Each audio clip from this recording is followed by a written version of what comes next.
આ વર્ષે ચોમાસું સામાન્યથી પણ ઓછું રહેવાની આગાહી આપવામાં આવી છે। સ્કાયમેટની ચોમાસા અંગે મોટી આગાહી છે। ઉત્તર અને પશ્ચિમ ભારતમાં સામાન્યથી ઓછા વરસાદની શક્યતા છે, તો મધ્ય ભારતમાં પણ સામાન્યથી ઓછા વરસાદના એંધાણ છે। અલ નીનોની અસર મજબૂત બનતા સામાન્ય ચોમાસાની શક્યતા છે। જુલાઈ મહિનામાં 95% વરસાદનું અનુમાન છે, તો ઓગસ્ટ મહિનામાં વરસાદ ઘટીને 92%, સપ્ટેમ્બરમાં 89% રહેવાની શક્યતા। તો આગામી સમયમાં ચોમાસું કેવું રહેશે તેને લઈને હવામાન વિભાગ દ્વારા આગાહી આપવામાં આવી છે।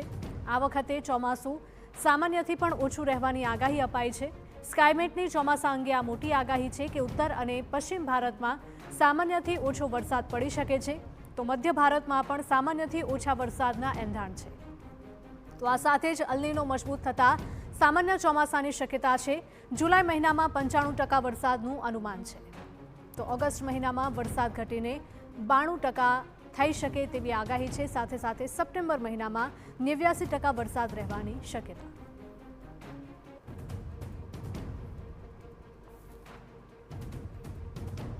તો સ્કાયમેટ દ્વારા આ મહત્વની આગાહી ચોમાસાને લઈને આપવામાં આવી છે। આ વર્ષે ચોમાસું સામાન્યથી પણ ઓછું રહેવાની શક્યતા છે। સ્કાયમેટની ચોમાસા અંગે મોટી આગાહી છે કે ઉત્તર અને પશ્ચિમ ભારતમાં સામાન્યથી ઓછો વરસાદ પડી શકે છે। મધ્ય ભારતની જો વાત કરીએ તો મધ્ય ભારતમાં પણ સામાન્યથી ઓછા વરસાદના એંધાણ છે, તો અલ નીનો મજબૂત થતાં સામાન્ય ચોમાસાની શક્યતા છે। જુલાઈ મહિનામાં 95% વરસાદનું અનુમાન કરવામાં આવ્યું છે। ઓગસ્ટ મહિનામાં વરસાદ ઘટીને 92% થશે, જ્યારે સપ્ટેમ્બરમાં તેનાથી પણ ઘટીને 89% વરસાદ રહેવાની શક્યતા। તો આ વર્ષે ચોમાસું સામાન્ય રહી શકે છે અથવા તો સામાન્યથી પણ ઓછું રહી શકે તેવી આગાહી આપવામાં આવી છે। સ્કાયમેટની ચોમાસા અંગે આ મોટી આગાહી છે કે ઉત્તર અને પશ્ચિમ ભારતમાં સામાન્યથી ઓછો વરસાદ થઈ શકે, મધ્ય ભારતમાં પણ સામાન્યથી ઓછા વરસાદના એંધાણ।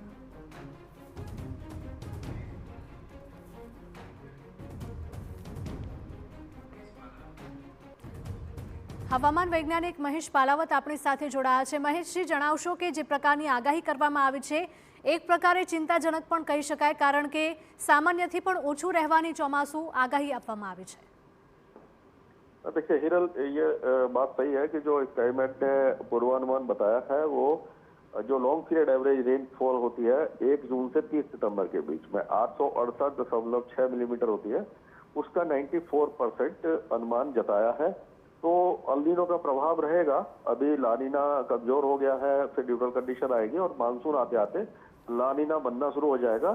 जो मानसून के जब आधा निकल जाएगा तो उसका प्रभाव ज्यादा दिखाई देगा, तो अगस्त और सितंबर में उसका काफी ज्यादा इम्पैक्ट दिखेगा।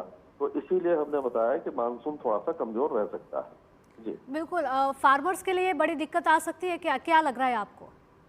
देखिए, जो मानसून कमजोर होता भी है तो कभी कभी क्या होता है कि बीच बीच में अच्छे स्पेल आ जाते हैं।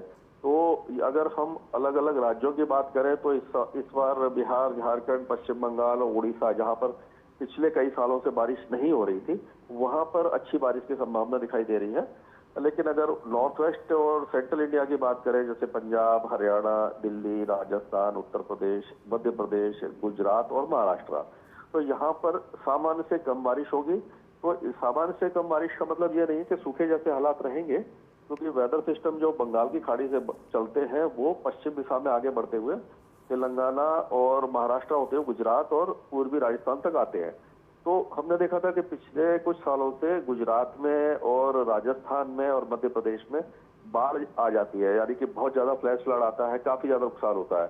तो उस तरह की स्थिति हो सकता है कि इस बार ना आए और किसानों को बहुत ज्यादा परेशानी नहीं हो। जी जी जी महेशजी, धन्यवाद। तो आगामी समय में अलग अलग राज्यों में ચોમાસાની तीव्रता જોવા મળી શકે છે। ગયા વર્ષે જે વિસ્તારોમાં ઓછો વરસાદ થયો હતો તે વિસ્તારોમાં આ વર્ષે સારો એવો વરસાદ થવાની આગાહી આપવામાં આવી છે, એટલે કે ઉત્તર ભારતના અમુક જે પણ વિસ્તારો છે, બિહાર છે અને તેની આસપાસનો વિસ્તાર, ત્યાં પણ સારો વરસાદ જોવા મળી શકે।